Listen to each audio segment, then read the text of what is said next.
Komisi Pemilihan Umum Kota Sorong menggelar sosialisasi tahapan pemilu ke komunitas Sanggar Perempuan Papua. Sosialisasi dilakukan untuk meningkatkan partisipasi pemilih pemula. Di hadapan puluhan perempuan Papua, Komisioner KPU Sorong mensosialisasikan pengenalan kertas suara dan tata cara pencoblosan untuk warga berkebutuhan khusus. Antusiasme peserta terlihat saat materi sosialisasi disampaikan, dengan harapan masyarakat dapat menjadi pemilih yang cerdas. Sosialisasi tahapan pemilu digelar untuk meningkatkan partisipasi pemilih pada pemilu 17 April mendatang dengan target partisipasi pemilih hingga 79%.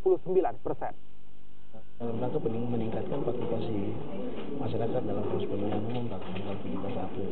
Memang target-target kita secara nasional cukup berat, sehingga di tahun ini kita lebih banyak dibebankan oleh pusat untuk melakukan sosialisasi, sehingga pada saat hari H itu di tanggal 17 kita berharap maksimal. Antusias ibu-ibu cukup luar biasa karena ini menjadi pengetahuan politik yang baik untuk ibu-ibu, dan saya yakin kita akan menjadi pemilih yang cerdas karena dari pertanyaan-pertanyaan yang diajukan itu kami berkesimpulan bahwa secara umum telah tersampaikan pesan politik secara nasional bahwa pada tanggal 17 April nanti akan ada pemilihan, dan itu